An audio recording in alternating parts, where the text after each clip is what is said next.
Bom dia a todos e a todas. Em primeiro lugar, fazer um registro especial de agradecimento à professora Irene e ao professor Flávio, e o auditório cheio revela o carisma e o carinho e o respeito que todos aqui na universidade têm por ambos. Então, para mim, é um privilégio poder vir aqui dialogar com vocês e refletir sobre alguns pontos nessa iniciativa super inovadora, que insere o tema na universidade dentro de uma preocupação muito multidisciplinar, tentando trazer contribuições e olhares variados, mas necessários para procurar enxergar as zonas de convergência, principalmente do olhar público e do olhar privado, e quanto mais se estressa essas situações, mais claro fica, né, o quanto essa comunicação ela se revela necessária. E prometo aqui, de maneira muito pragmática e objetiva, discorrer sobre alguns pontos que me parecem interessantes e submetê-los à reflexão de todos. Não poderia deixar de registrar o meu cumprimento especial aqui para a Maico, que é a nossa host hoje de manhã, aqui nessa manhã agradável, nesse diálogo com todos vocês. E também um abraço também muito de agradecimento no Leonardo, que concordou aceitou o convite de vir aqui compartilhar a sua experiência, a sua visão global a respeito do tema, e com certeza esse diálogo, né, do fora para dentro e de dentro para fora, com certeza muda o referencial, e isso é extremamente importante e valioso. E o meu querido e colega, amigo Marco Florencio, jurista respeitadíssimo, professor querido também aqui da universidade, que com certeza vai abrilhantar e muito a nossa discussão nessa manhã. O tema que eu fiquei encarregado de abordar é relativo ao compartilhamento de informações, e é evidente que esse compartilhamento de informações, no primeiro momento, a gente tende a olhar o compartilhamento de informações, até pegando um pouco de carona, né, em razão da fala do Leonardo, a gente tende a visualizar, quase que intuitivamente, essa relação do resultado de uma investigação privada para a investigação pública e vice-versa, não é? Mas antes de entrar nesses pormenores específicos, eu queria fazer algumas incursões iniciais que eu acredito que sejam bastante importantes, até porque esse tema ele nasce, como já mencionado aqui, de uma agenda internacional importante, não é? De vários foros, das Nações Unidas ao CDE, a outras iniciativas como os acordos da Basileia, que envolvem todos os bancos centrais do mundo inteiro, a outras redes não tão articuladas no plano internacional, mas que igualmente exercem um movimento muito grande de pressão sobre os países na adoção de protocolos de integridade, como, por exemplo, o FAFT-GAFI, não é, que se dá no âmbito da agenda de lavagem de dinheiro e que, com certeza, acaba, de certa forma, impulsionando e o tempo inteiro pulsando, né, os estados a adotarem legislações que se mostrem adequadas em relação a essa agenda. E com um detalhe importante, sempre importante refletir, é que o tema compliance ele acaba sendo um tema catalisador de muitos outros assuntos, não é? É evidente que um olhar sobre compliance e anticorrupção, ele dialoga igualmente com compliance e anti-lavagem de dinheiro, ele dialoga da mesma forma com um compliance regulatório sobre determinadas atividades econômicas que, de certa forma, revelam algum potencial de risco a gerar espaços de vulnerabilidade para a circulação de recursos ilícitos ou para desvios de conduta que, em um determinado momento, podem vir a caracterizar um ato de corrupção, ou, enfim, ou mesmo uma infração interna a gerar uma demissão. Enfim, as possibilidades de enquadramento e o diálogo que o tema ele acaba tendo com muitas outras agendas nos desafia o tempo inteiro a tentar encontrar ou estabelecer conexões em que o compartilhamento e a cooperação ela se revela absolutamente fundamental e essencial. E para compartilhar um pouco desse drama, eu queria só fazer um registro de uma publicação de 2014 do Banco Mundial em parceria com as Nações Unidas, que é um relatório chamado How Few and Far. Esse relatório ele retrata uma pesquisa feita em 34 países da OCDE, com relação à dificuldade que os países têm na recuperação dos ativos que são desviados da corrupção. Do universo aí de 40 bilhões anuais estimados em desvios de corrupção, a capacidade de recuperação dos estados não chega a 5%. Você consegue retratar isso de maneira muito clara em várias experiências, não só no Brasil, mas fora, não é? E que mostra claramente, os estados conseguem muitas vezes rastrear, conseguem muitas vezes parte desse recurso torná-los indisponíveis, mas o esforço de repatriação ele é quase que inexistente, ou seja, esbarra-se numa série de entraves em que a cooperação e o compartilhamento ele se mostra absolutamente necessário e fundamental. Quando a gente pensa em compartilhamento de informações, eu queria encaixar o compartilhamento de informações dentro do guarda-chuva chamado cooperação. E quando eu penso dentro de compartilhamento de informações, dentro do guarda-chuva cooperação, é possível a gente visualizar diversos níveis de cooperação. Eu consigo enxergar cooperação entre órgãos públicos, eu consigo enxergar entre órgãos privados e eu consigo enxergar a cooperação entre órgãos públicos e privados. E o grande desafio é exatamente estabelecer os parâmetros dentro dos quais essa interface entre órgãos públicos e entre órgãos privados, e mesmo entre órgãos públicos e privados, ela deve se estabelecer minimamente dentro da expectativa de você resguardar a efetividade do resultado daquilo que você espera em razão de um esforço de cooperação. Dentro da agenda da cooperação ainda, eu diria que a gente consegue enxergar diversas camadas de cooperação. E isso muito atrelado à finalidade do porquê eu quero cooperar, ou para que eu quero cooperar. Eu posso imaginar, por exemplo, quando eu imagino em redes de cooperação, eu pego a rede da OCDE, que o Brasil aderiu em outubro de 2016, que linka todas as receitas, os órgãos fiscais, os fazendários, de mais de 100 países, que compartilham informações de natureza tributária, em que a finalidade daquele compartilhamento é, de alguma forma, combater a sonegação, evitar a evasão fiscal e controlar com isso, evitar que os estados tenham perdas. Da mesma forma, eu consigo enxergar outras esferas de compartilhamento. Não é?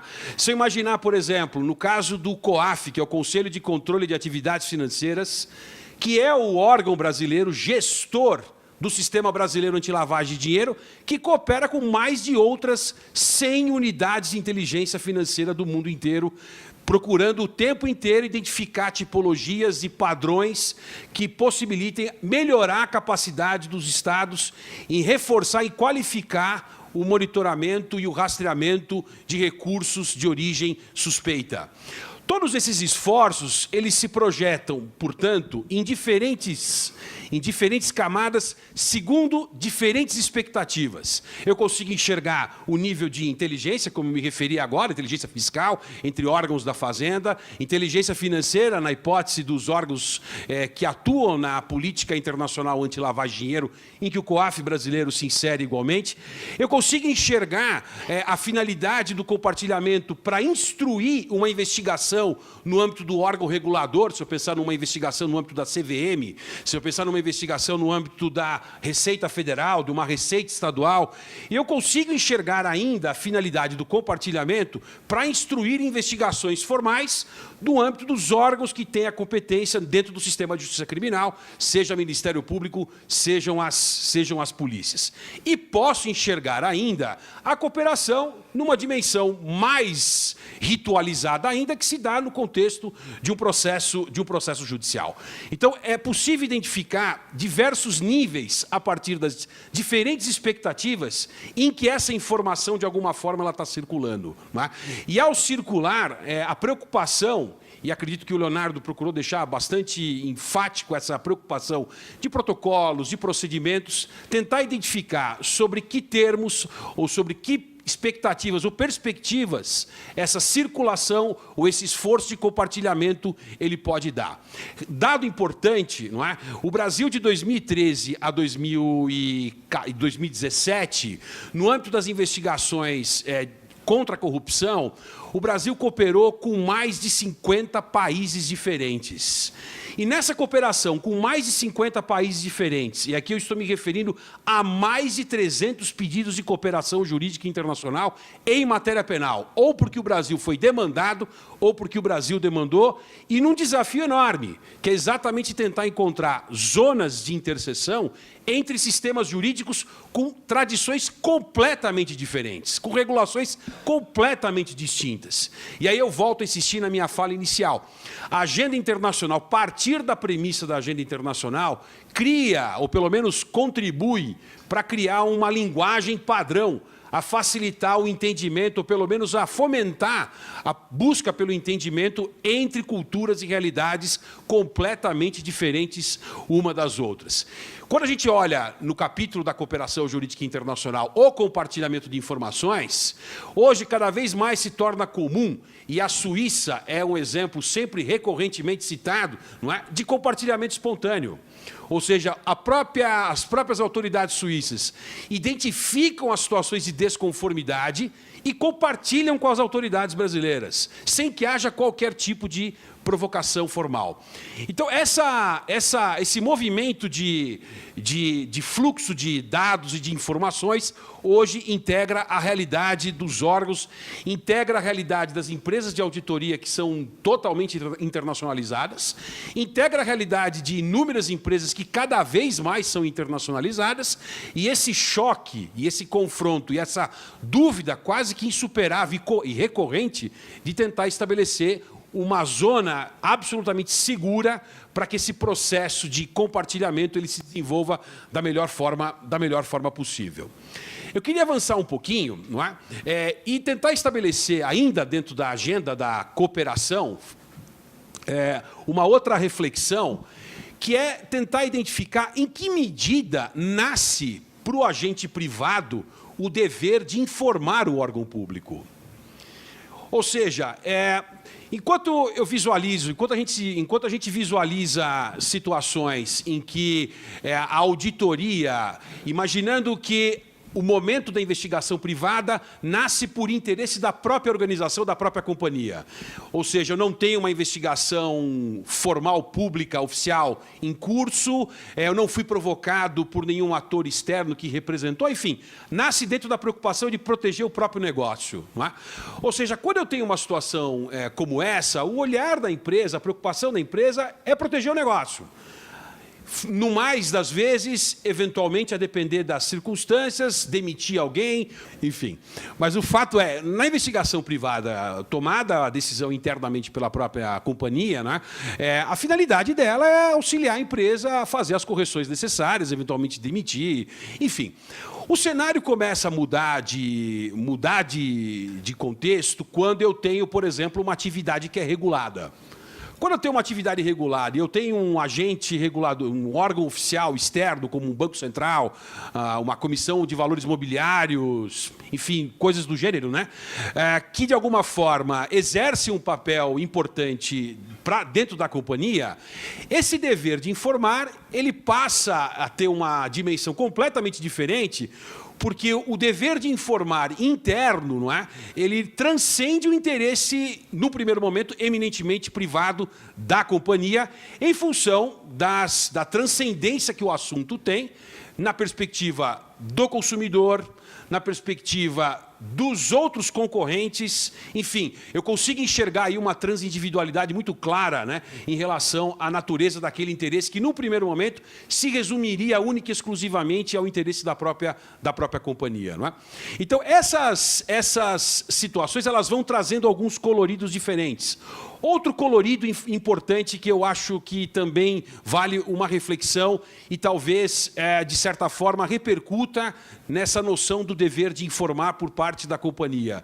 Se eu tiver uma companhia que possui recursos públicos na formação do seu capital acionário, não é? Se eu tiver uma empresa pública, se eu tiver uma fundação pública, se eu tiver uma sociedade de economia mista, enfim, isso também muda o colorido em relação ao olhar que eu deva ter da extensão que eu queira dar para o dever de informar ou não por parte da companhia em relação aos órgãos públicos.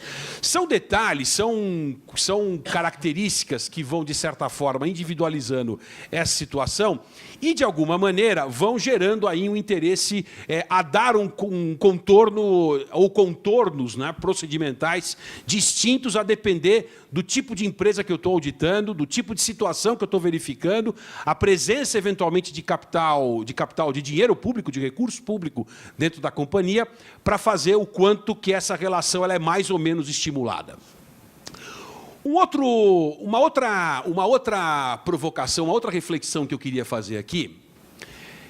Quando a gente pensa em empresas internacionalizadas, o Leonardo mencionou aqui a FCPA, a gente poderia citar aqui também o UK Bribery Act do Reino Unido, que é uma outra legislação também que tem uma influência muito grande aí no desenho, na arquitetura das legislações aí que foram sendo aprovadas ao longo da última década, principalmente impulsionadas pela Convenção das Nações Unidas contra a Corrupção de 2003. E essas legislações, elas confrontam dois grandes modelos no que se refere à investigação. Porque o modelo de investigação dos países de tradição common law se orientam pela natureza eminentemente privada. Diferentemente dos países de tradição civil law, em que a investigação ela é sempre delegada a um órgão do Estado. Ou seja, quem apresenta as provas na corte são aqueles que estão investigando, e mesmo no caso do DOJ, o DOJ é ele que vai atrás das provas, é ele que produz por ele próprio, assim como a SEC faz, assim como na Inglaterra é o SFO, que é o Serious Fraud Office, e também a Crown Prosecution, que é a Procuradoria ou o Ministério Público, lá às vezes do Ministério Público no Reino Unido, não é? Ou seja, a natureza da atividade de investigação ela é eminentemente privada. Talvez isso reflita, né? Isso provoque, no que se refere aos países que estão submetidos a um outro regime jurídico de investigação, um cuidado extremamente grande ao fazer a transposição do resultado de uma investigação privada para o âmbito público. E mais, eu diria, mesmo em se tratando de empresas internacionalizadas, o compartilhamento que se opera, ou grandes conglomerados, investigações ou compartilhamentos que se operam entre uma investigação conduzida num país e compartilhada para outra filial da empresa ou alguma empresa que integra o conglomerado situado em outro país, sujeito a um outro regime jurídico. Isso dentro da companhia, por vezes, pode se fazer de maneira muito mais simples, mas não necessariamente, porque a depender da forma como se faz essa integração do que eu faço fora, aqui dentro, pensando, por exemplo, Estados Unidos, Brasil, mas poderia ser aí qualquer outro tipo de situação, Brasil, Alemanha, enfim, necessariamente eu vou ter que ter um olhar muito rigoroso em relação à forma como se encontra regulada a atividade de investigação no Brasil. Detalhe, diferentemente do que acontece nos Estados Unidos e em todos os países de tradição common law, nós não temos regulamentada a chamada investigação privada. A investigação privada, com a vocação de instruir um procedimento formal de investigação dentro do sistema de justiça criminal, formalmente eu não encontro isso. Como nos países de tradição civil law, há um apego sempre muito exagerado, por vezes, em relação à regulação e à definição de protocolos e procedimento, esse tipo de transposição ele pode vir a gerar alguns tipos de questionamento, a depender da forma como isso se processa. O projeto de reforma do CPP, que tramita no Congresso Nacional, prevê a criação da investigação da defesa, que é uma investigação privada. Ou seja, é o primeiro contorno, mas o fato de não haver, aí eu já deixo aqui o meu ponto de vista em relação a isso, o fato de não haver a definição de uma investigação privada, isso não significa que a investigação privada ela seja vedada. Pelo contrário, a investigação privada ela se sustenta num direito genuíno, seja de um sujeito que está andando na rua até uma grande companhia, que é o direito à prova. O direito à prova ele transcende, ele é muito maior do que qualquer investigação formal ou qualquer processo judicial. O direito autônomo à prova, o direito de provar, é algo que quase que instintivo de qualquer ser humano. Quando você sai do táxi, você pega o recibo, ou qualquer coisa que o vale, descendo ao nível mais simples possível e grotesco. O direito à prova, ou seja, o direito de eu identificar situações que, no primeiro momento, eu utilizo para poder proteger o meu negócio, não é? Ou proteger os meus interesses, eu consigo sustentar e fundamentar no meu direito autônomo à prova, o que não significa, evidentemente, que ali eu tenho uma carta branca para fazer o que eu bem entender. Mas aqui fica uma reflexão importante, porque, na realidade, para que não haja qualquer tipo de dúvida ou questionamento do ponto de vista da legalidade do fato de que eu, ao fazer, eu estaria violando alguma coisa ou contrariando alguma coisa que pudesse colocar em risco a legalidade da própria atividade realizada. Então, essa é uma provocação que eu queria deixar aqui com vocês também. Um outro aspecto que eu gostaria de abordar aqui, e levando em consideração algo que o Leonardo também mencionou, que são expressões que, muitas vezes, elas têm, na realidade, um sentido plurívoco. Elas têm um sentido, aliás, não unívoco, mas equívoco. E essas expressões que, na realidade, possuem um sentido equívoco, é de evidência, que, no sentido americano, segundo o modelo americano, evidência significa prova para nós no sentido estrito, ou seja, aquilo que foi produzido num contraditório judicial, então é uma noção completamente diferente do que nós entendemos por prova. A prova, no sentido americano, ela é diferente daquilo que a gente entende por prova em função da regulação interna. Aquilo que eu vou chamar de indício de materialidade, daquilo que eu vou chamar de elemento de informação, daquilo que eu vou chamar pura e simplesmente como dado. E para que nessa fotografia, ou para que nessa reflexão sobre diferentes terminologias, e aí aqui eu quero adiantar, não é uma discussão meramente retórica, ela definitivamente não é uma questão meramente retórica, porque, na realidade, eu tenho não só uma literatura científica a dar o suporte para o que eu devo entender por uma coisa e outra, para evitar ou para dosar, de certa forma, as expectativas que eu posso gerar em relação àquilo que efetivamente foi feito, principalmente no âmbito privado. Ou seja, o resultado de uma investigação privada, o valor que eu quero atribuir a ela, quando eu promovo o compartilhamento de uma investigação, do resultado de uma investigação do âmbito privado para o âmbito público, a meu ver, eu tenho que ter o cuidado de observar 4 grandes parâmetros fundamentais para que eu respeite legalidade, validade e, mais do que validade, utilidade do resultado. Esse duplo olhar naquilo que gera do compartilhamento, eu tenho que ter sempre um olhar atento para a validade do que eu fiz e, fundamentalmente, para a utilidade que eu quero atribuir àquilo que eu fiz. Para que haja um alinhamento de expectativas, não é? E não vire aquele jogo de empurro. Eu fiz a minha parte, agora é com o outro.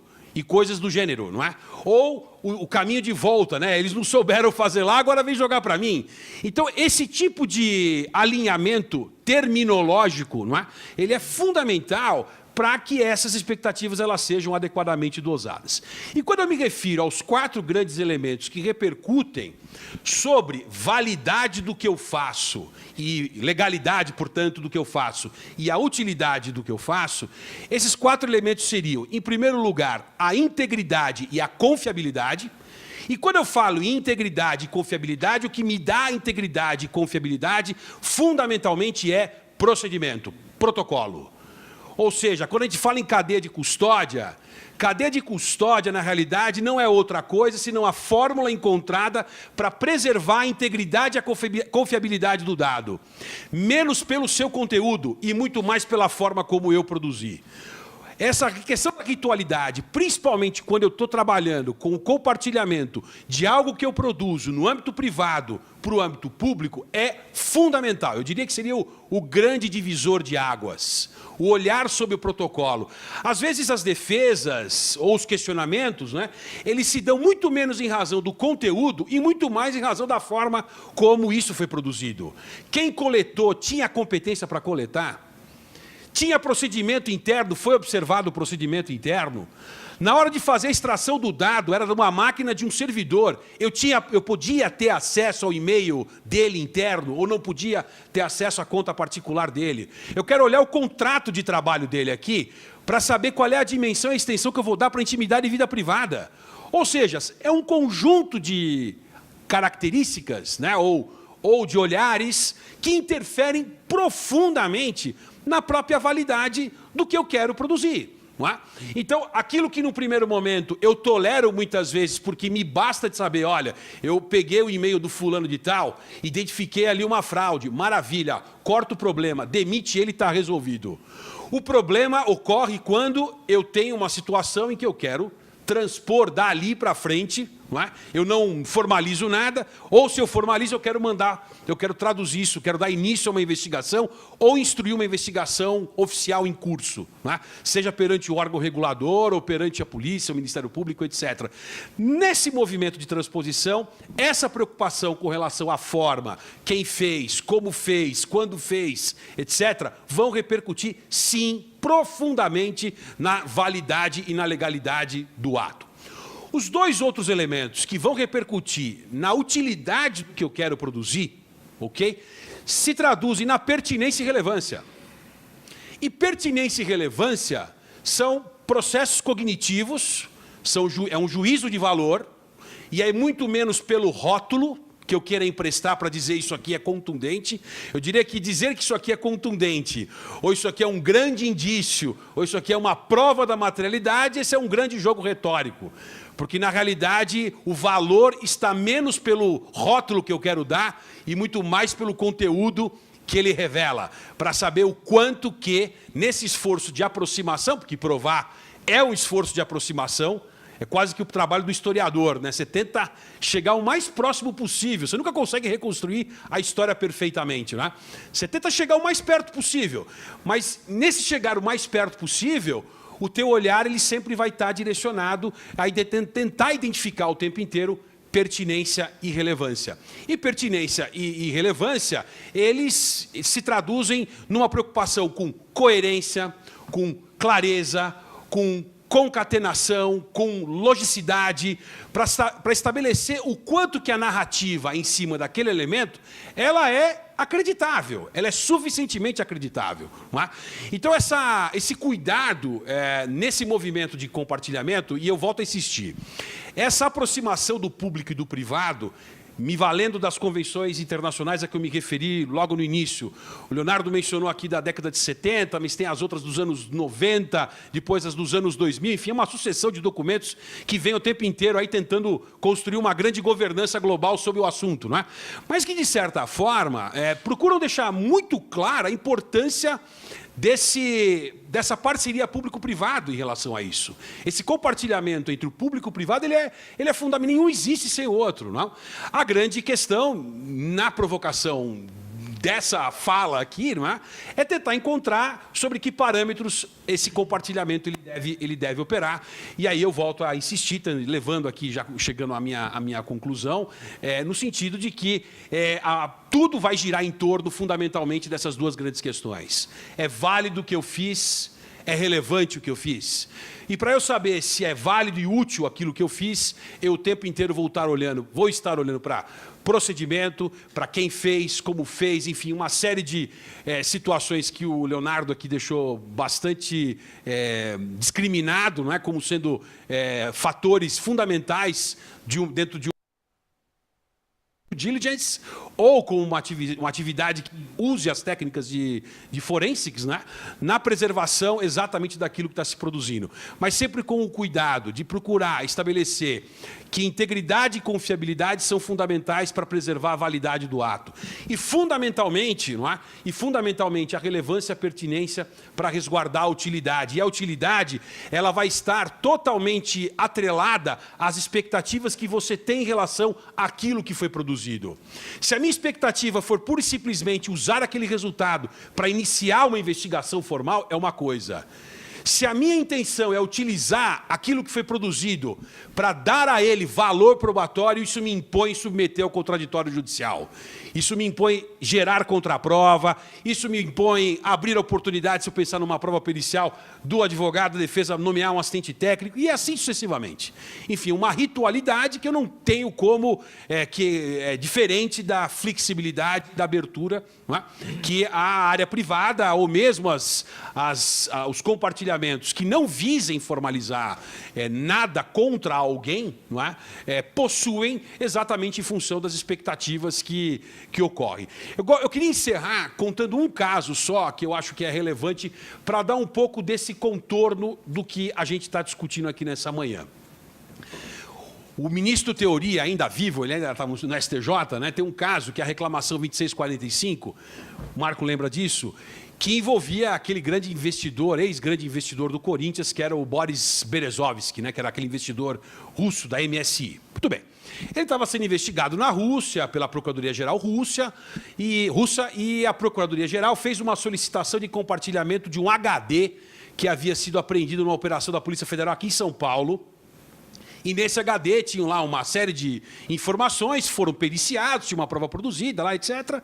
E quando esse pedido chegou, a Autoridade Central Brasileira, em matéria de cooperação jurídica internacional, que é o DRCI, que é o Departamento de Recuperação de Ativos e Cooperação Internacional do Ministério da Justiça, mandou direto para a Sexta Vara, mandou para o Ministério Público Federal, para a Sexta Vara, chegou na Sexta Vara da Justiça Federal aqui de São Paulo, o juiz canetou e deu, vai, autoriza o compartilhamento. A defesa alegou, naquele momento, que aquilo não se tratava de um ato de investigação, mas de um ato de prova. E que se fosse entendido que era um ato de prova e não um ato de investigação, o ato de prova impunha naquela situação que a competência para dizer compartilho ou não compartilho não era do juiz de primeira instância, mas era do Superior Tribunal de Justiça, que a partir da emenda constitucional 45 absorveu a competência para a concessão do exequatur às cartas rogatórias. Muito bem, ali se criou um empate, o voto vencedor do ministro Teori, mas deixou-se muito claro ali, não é? Ou seja, permitindo que o juízo da Sexta Vara compartilhasse esse HD, não é? Mas essa discussão que se travou ali, o voto divergente da ministra Maria Tereza, deixou muito claro aonde é a grande pedra de interesse ou grande ponto de atenção nesses movimentos de compartilhamento. E tudo recai em razão das expectativas, da utilidade que eu quero atribuir para repercutir no procedimento e aí voltando a insistir nos dois grandes eixos que, de certa forma, conduzem qualquer olhar sobre compartilhar entre o privado e o público, ou mesmo entre o público e o público, ou mesmo entre o privado e o privado, que é a legalidade e a utilidade daquilo que se faz. Eu queria mais uma vez agradecer à professora Irene e ao professor Flávio pela generosidade do convite. Desculpem aqui pelo entusiasmo, por vezes, exagerado, não é? Mas, enfim, é sempre uma alegria, um prazer. A gente fica feliz aqui no Mackenzie de estar tendo esse tipo de oportunidade de um diálogo extremamente interinstitucional, que é incrível, não é? E a gente, cada vez mais, vai abandonando aquela cultura monoglota, né? O que é mais incrível ainda. Obrigado e um abraço, e eu fico à disposição depois aí para as perguntas. Bom, minha pergunta é para o Bechara, tá, professor? Eu estou me sentindo meio bipolar, na verdade, agora. Eu tentei... Está sozinha, estamos. Eu tentei arrumar aqui as minhas ideias, eu queria dividir com vocês, na verdade, o que eu estou pensando, estou tentando analisar. Bom, o Estado ele não consegue evitar todos os riscos, por isso ele passa a autorregulação, ainda que regulada, para as empresas. Mas, se a gente for considerar essa transposição dos resultados das investigações internas para o processo penal, não é meio problemático você pensar no sentido de que o Ministério Público consegue todas essas informações a partir da empresa, quando, na verdade, ele não conseguiu as informações porque não teria uma autorização judicial? Porque a empresa não precisa de uma autorização judicial para conseguir esses dados. Aí, a segunda pergunta, na verdade, ao mesmo tempo, o programa de compliance ele é muito custoso para a empresa. Eu trabalhei no Trent Rossi e eu perdi as contas dos dias que eu tive que trabalhar mais, de final de semana. Então, é muito complicado você fazer esse background check, essas revisões de documentos, é muito caro. E não seria muito pouco levar essas informações para o processo penal como apenas meio de informação, no sentido de que você acaba desmotivando as empresas a fazer esse programa de compliance, porque, enfim, pode não ter o resultado esperado? Bom, claro, por favor.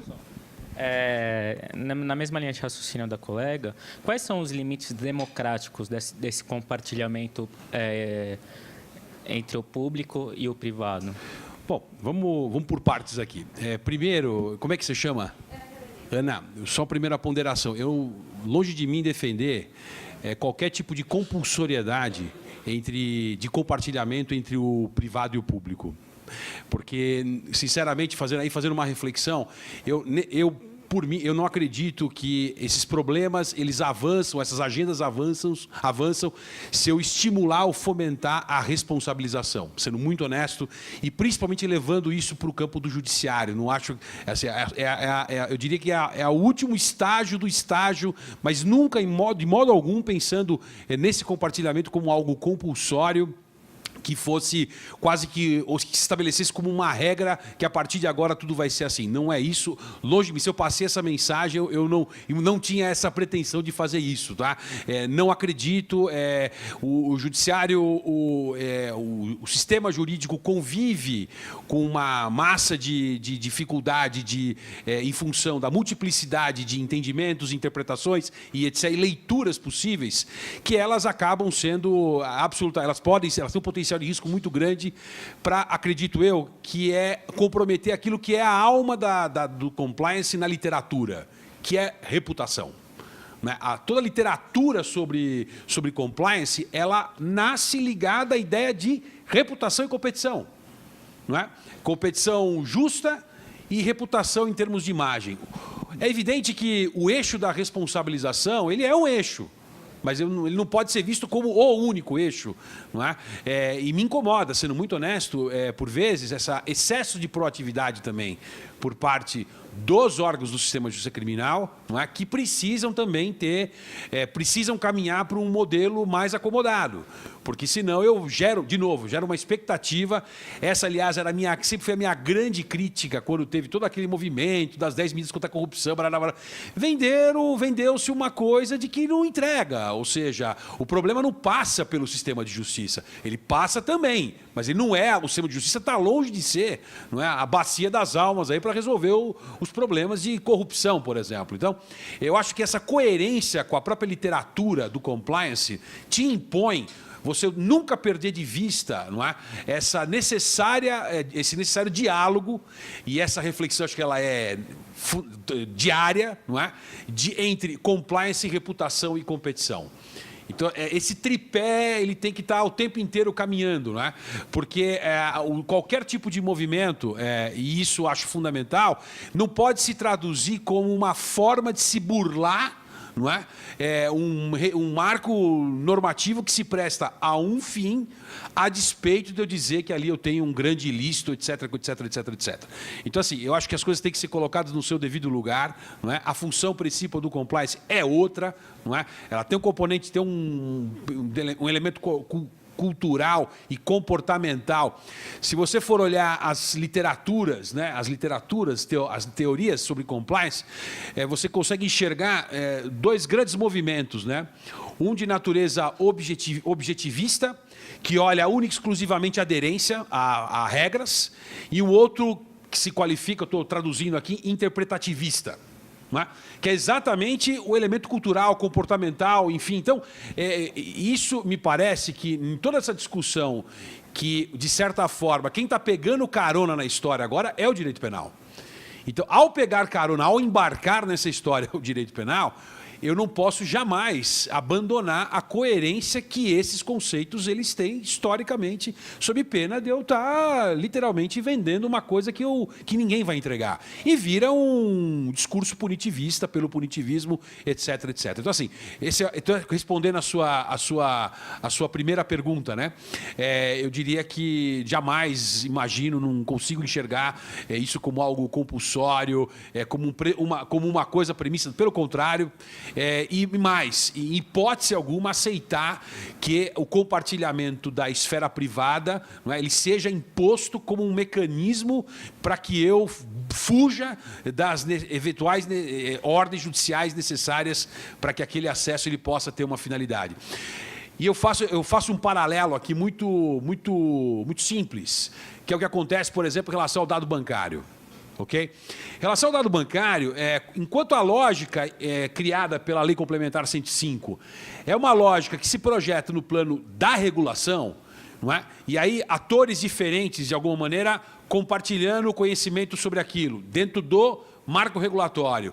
A finalidade desse compartilhamento não é quebrar sigilo de nada, mas é ampliar a responsabilidade pela custódia do dado, ou seja, eu estou trazendo mais gente que passa a ter responsabilidade pela manutenção do sigilo e não quebrando o sigilo, porque a finalidade ali é contribuir por meio do acesso para que eu aperfeiçoe a minha capacidade regulatória. Não é? Se você for ver, dos 13 órgãos que integram a estrutura do COAF, se eu não me engano, tem 7 reguladores, 7 ou 8 reguladores. O compartilhamento entre eles é para fortalecer o marco regulatório, não para sair correndo atrás de todo mundo para responsabilizar ou para acusar por crime de lavagem de dinheiro ou que o valha. Ok? Segundo ponto, quando a Lei Complementar 105 trabalhou com a expectativa de que o dado bancário possa ter força probatória, ok? Aí, indiscutivelmente, ele foi claro, olha, eu tenho ordem judicial ou está fora. Porque uma coisa é eu utilizar o dado bancário para fins de incriminação, outra coisa é eu consumir aquela informação para fins regulatórios. Ou seja, então isso interfere e bastante. E por fim, né, respondendo à tua segunda pergunta, com relação ao valor. Veja, invariavelmente, o peso que eu quero atribuir, não é, ao que eu produzo, passa por alguns filtros, não é? E esses filtros vão desde quem vai começar uma investigação, a quem vai tomar a decisão por acusar e a quem vai tomar a decisão por eventualmente condenar ou não, não é? Esses filtros é que a gente chamaria de esse exame progressivo, não é? Em relação a esse controle progressivo que se exerce sobre aquilo que se produz, principalmente fora, não é? Ele, se de um lado ele faz sentido, Ana, de que pode gerar um certo desestímulo eu não produzir, por outro lado também é verdade que eu não posso ignorar que por esse mesmo filtro também podem passar aquelas situações absolutamente ou eventualmente manipuladas. Então assim, eu não posso ter uma presunção geral de boa-fé a atribuir, não é, algumas situações, o peso absoluto em relação àquilo que se demonstrou. Até porque, eu diria, principalmente em relação a provas pré-constituídas, não é? A provas pré-constituídas, eu muito provavelmente não terei a possibilidade da repetição. Mas o fato de eu não ter a possibilidade da repetição não significa que não exista a possibilidade da contraprova. E aí é menos por ter que refazer o que eu já fiz e mais por ter que ampliar o diálogo sobre aquilo que eu estou apresentando para outra parte, para que isso resguarde, ou para que o juiz, na formação do seu convencimento, ou quem tenha que tomar algum tipo de decisão nessas múltiplas fases, pese e mensure o quanto que aquilo influencia a formação do convencimento. Não é? Então, assim, eu não diria que seja um jogo do tudo ou nada, em hipótese alguma, não é? Nem também diria que seria o jogo do verdadeiro ou falso. O que eu pondero só que eu tenho que olhar o tipo de informação que eu estou trazendo, porque eu posso ter situações em que eu vou ter, por exemplo, técnicas, entrevistas internas que eu faço. Entrevista interna que eu faço, eu não posso qualificar isso como prova testemunhal. Então, necessariamente, eu vou ter que me impor uma ritualidade dentro de um contraditório judicial. Diferente de uma perícia feita num computador ou numa máquina, etc., que pela natureza dela, ela se torna irrepetível, mas não por isso eu não disponibilizo por outro lado. E sempre com o cuidado, não é, de evitar que esse mesmo filtro isso não seja uma tábula, não se faça tábula rasa em relação a isso. Do pode tudo ou não posso nada, que é péssimo. Mas sempre com o cuidado, evidentemente, não traduzindo isso que eu estou tentando te dizer aqui como desestímulo, mas sempre como um cuidado, não é? Que acho que reforça ainda mais o peso de tudo isso que acontece. Eu estava comentando com eles aqui antes de começar, uma publicação nos Estados Unidos agora de 2013, estava puxando aqui da da revista da Virginia Law Review, que faz uma análise empírica da FCPA em relação aos seus efeitos. Como é uma lei que mira para fora, na verdade ela mira os atos praticados fora dos Estados Unidos, né? Porque os atos praticados de corrupção dentro dos Estados Unidos são sujeitos ao RICO, que é um outro estatuto lá, o que olha para a corrupção, correto? Os atos praticados fora, a pergunta que o trabalho se impõe é o seguinte: o quanto que a FCPA fora ela é efetiva. E essa noção de efetividade, ela se desdobra em dois elementos. O primeiro, se isso contribuiu para aumentar o investimento americano, e segundo, se contribuiu para diminuir a corrupção lá fora. A conclusão da pesquisa, eu estou sendo bem simplista aqui, tá? Mas a conclusão da pesquisa, a FCPA estimulou o aumento do investimento americano fora e não contribuiu em praticamente nada na redução da corrupção fora. Ou seja, ela não chega a avançar, mas a fotografia é mais ou menos o seguinte: cada um faz a sua lição de casa. Não cabe a mim fazer pelos outros. Então, assim, essa relação, né, compliance, competição versus transparência, compliance versus competição e boa ou ruim para os negócios, enfim, é um olhar sempre cada vez mais ampliado. Por isso que eu tentei ter um cuidado aqui de dar um panorama um pouco mais ampliado para que essa noção de criminal compliance ela não fique ensimesmada dentro de uma lógica única e exclusivamente penalista ou de processual penal, mas como um eixo, mais um eixo dentro de uma grande arquitetura. Respondendo à tua pergunta, como é que você chama? Gabriel, fazendo aqui uma ponderação. Veja, não tem novidade em relação ao que eu diria o seguinte: o parâmetro é o padrão ético definido constitucionalmente. Veja, é legalidade, é preservação de intimidade e vida privada, não existe reinventar a roda, né? Eu sempre uso essa expressão até muito em função das inúmeras operações que foram anuladas, né? Menos pelo mérito da investigação e mais pela falta de cuidado na forma de fazer. Mas quando se meter o pé pelas mãos, literalmente, você deixa um buraco em que em algum momento isso vai gerar algum tipo de questionamento. E isso sempre vai passar por esse referencial constitucional de legalidade, de intimidade, de vida privada, enfim, que é onde, invariavelmente, essas questões acabam tocando. Esse é o grande ponto, não é? E também com um cuidado de delimitar também em que medida, volto a insistir, pegando carona na provocação que a Ana fez, não é? Que já, em momento algum se traduza esse esforço de compartilhamento como algo que seja dotado de uma compulsoriedade, não é? Quase que cega. Volto a dar um outro paralelo sobre isso. O que acontece com o relatório de inteligência financeira do COAF. O COAF, a Lei Brasileira de Lavagem de Dinheiro, criou um regime de cooperação compulsória no âmbito do Estado e no âmbito dos setores obrigados, não é? Só que a finalidade desse compartilhamento de informações, seja das operações suspeitas e etc., transações imobiliárias, carros de luxo, obras de arte, etc., etc., etc., visam, na realidade, permitir que o COAF auxilie o órgão regulador a melhorar sua capacidade de controle sobre o recurso de origem ilícita no sistema financeiro brasileiro.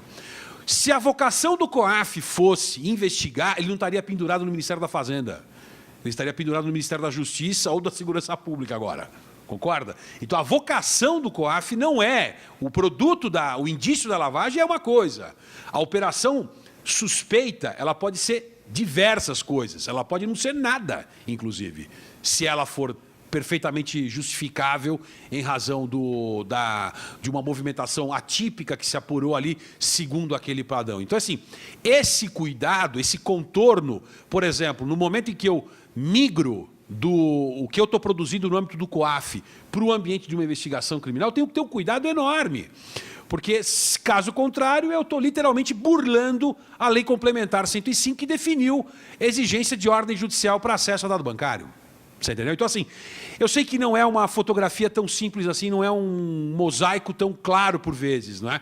Existe muita sobreposição de competências e de regulação, que é o grande drama, talvez, que acaba gerando essa infinidade de dúvidas, não é? Em relação a como, eventualmente, equacionar essa história. Agora, uma coisa é certa, E aqui eu falo para vocês porque por anos, eu estou falando aqui, mas em vários eventos fechados da Polícia Federal que eu tive a possibilidade de participar e dialogar com delegados e investigadores, etc., sobre isso daí, é o seguinte: situações como essa, que envolvem dados sensíveis, que você tem todo um cuidado de ritualidade na produção dele, na formação dele, você não tem o direito de errar. E mais do que não ter o direito de errar, se é para você pecar, peque pelo excesso de conservadorismo. E não porque você quer ousar. Porque a ousadia demais na investigação, nessas situações, faz com que você mate um trabalho, por vezes, de anos. Não é? Então, se tratando de interceptação telefônica, interceptação telemática de e-mails e etc., acesso a equipamentos, enfim, tudo aquilo que circula, de alguma maneira, intimidade e vida privada, se é para pecar pelo excesso, peque pelo excesso de conservadorismo. Seja o mais rigoroso possível, exatamente para evitar o questionamento, se a sua intenção não for matar a investigação, né? Mas sim preservar o resultado dela. Tá ok? Me sinto extremamente impactada e provocada com muitas coisas que vocês disseram hoje. E, na verdade, a minha pergunta é a respeito da questão do sigilo. No caso das delações premiadas, colaboração premiada, né, na esfera civil. Na verdade, com relação a dois aspectos. O primeiro é que, se o sigilo é importante até para incentivar que outros delatores ou outras pessoas contribuam com investigações e, às vezes, até para a segurança dessas informações, e também por, muitas vezes, esses dados representarem informações valiosas do ponto de vista da empresa, enfim, né, informações de mercado, mas e também com relação ao aspecto do sigilo em relação à identidade dessas pessoas, porque, inevitavelmente, essas pessoas vão sofrer, como o professor bem pontuou, os julgamentos morais, enfim, e o direito penal ele tem esse caráter também de ressocialização, né, a nossa legislação. De que forma existiriam mecanismos para minimizar a exposição dessas pessoas em relação ao sigilo, apesar de a mídia interferir e tudo mais, mas de forma de mitigar? Não sei se eu consegui ser claro, mas é porque tem tanta coisa passando na minha cabeça agora, mas não sei se eu consegui definir a minha pergunta. Um comentário, eu queria fazer um comentário em cima da tua provocação, que eu acho que é sempre bem pertinente, né? E olhando muito, tentando, na parte final da sua fala, em relação a como é que eu, de alguma forma, consigo controlar isso daí, né? A gente está falando muito de compliance aqui no seminário, mas assim, o compliance também tem um elemento do cotidiano das pessoas, não é? E tem um texto que fala sobre as 14 questões do compliance. E organiza essas 14 questões em 4 grandes grupos. Né? O quarto grande grupo são as regras que, de fato, podem gerar algum tipo de inibição. E, na inibição, ela deixa muito claro que é o sujeito imaginar, desde o primeiro momento, ele saber desde o primeiro momento, que ele pode sofrer algum tipo de consequência se ele não cumprir. Levando isso para o cenário de uma investigação de quem está fazendo os acordos, está negociando os acordos de colaboração e está negociando as cláusulas, não é, da colaboração, inclusive os termos em que o que vai para dentro da investigação e o que não vai para dentro da investigação, aquilo que se refere a assunto que efetivamente se relaciona com a investigação, aquilo que está fora do objeto da investigação, porque a gente consegue identificar distorções, não só nisso que você colocou, mas outras distorções que são preocupantes quando, por exemplo, eu uso, por vezes, a colaboração como uma grande rede que eu jogo, né? E eu quero ver o que eu pego de peixe. Embora eu esteja olhando para um peixe, eu jogo lá e falo assim, olha, se vierem outros, eu estou no lucro. Então, isso é negar, ou seja, é de uma incoerência, né? Isso se repetiu muitas vezes. A decisão do Supremo do ano passado, quando começa a devolver alguns dos acordos, devolveu 6 acordos, né? Porque identificou problemas de legalidade, etc. Isso é um alento importante de acomodação e acredito que a coisa deve se colocar um pouco nessa linha. Mas, para ser direto no que você colocou, essa questão do sigilo, que ela é acordada, não é? A partir do momento em que quem violar o sigilo começar efetivamente a ser responsabilizado, muito provavelmente isso você vai educar pelo caminho de volta. Não é? Porque na medida em que isso aconteceu durante muito tempo, quando a rainha das provas se transformou a interceptação telefônica. Hoje, raramente você consegue ter diálogos altamente incriminadores, tirando essa coisa da rua, assim, mas nesse nível, hoje é raro, quase que eu diria que não existe mais, ninguém mais usa telefone, usa linguagem criptografada e aí vai. A criatividade ela tomou uma proporção aí enorme. Então, assim, era o diálogo, ou seja, o diálogo, todo mundo ficava esperando lá o diálogo passar ao vivo no Jornal Nacional ou o que fosse, né? Então, e nunca acontecia nada, nunca aconteceu nada. Então, esse tipo de situação, ele é muito estimulado pela falta de consequência. Eu diria que a lei, eu não vou dizer que a lei não comporta, por vezes, reparos, ajustes, mas o problema ele é muito mais de ordem comportamental, de toda a estrutura que está em volta disso, do que propriamente de texto legal. Porque a partir do momento de que quem violar o sigilo, como acontece internamente numa organização, de alguém que viola algo que não poderia ter violado, e internamente identificado nessas circunstâncias, acaba sendo demitido, enfim, ou processado, etc., a mesma coisa, mutatis mutandis, guardar as devidas proporções, é a lógica do acordo. Você entendeu? E eu diria que com um gravame de crueldade nessa história, né? Que é o fato de que você tem um modelo, pelo menos olhando para o modelo de colaboração brasileiro, que é um modelo absolutamente esquizofrênico. Ele é esquizofrênico e muito, muito sobreposto. Então, do mesmo jeito que eu estou negociando aqui uma colaboração premiada numa investigação criminal, eu estou fazendo um acordo de leniência no âmbito da lei de corrupção lá na CGU, e estou fazendo ainda, se for o caso, um acordo de leniência no CAD, porque envolve matéria concorrencial. Então, assim, é surreal o que acontece aqui. Então, na verdade, a multiplicidade de fontes possíveis para gerar essa condenação moral, essa exposição indevida e etc., ela conta com um incentivo, né, na realidade, do próprio desenho institucional que a gente tem no Brasil, que acaba sendo um fator incontrolável, eu diria, para esse tipo de situação, somada, evidentemente, acredito eu, que é, acho que a cereja do bolo dessa história, que é o fato de que ninguém é responsabilizado por absolutamente nada quando efetivamente divulga e usa. É mais ou menos assim, aquela coisa, o sujeito recebeu uma informação confidencial, né? E para matar a curiosidade dele, informação é poder, ele usa. Então, tem um componente cultural aí muito sério que se soma a essa falta de consequência e que, sem dúvida, acaba atrapalhando bastante.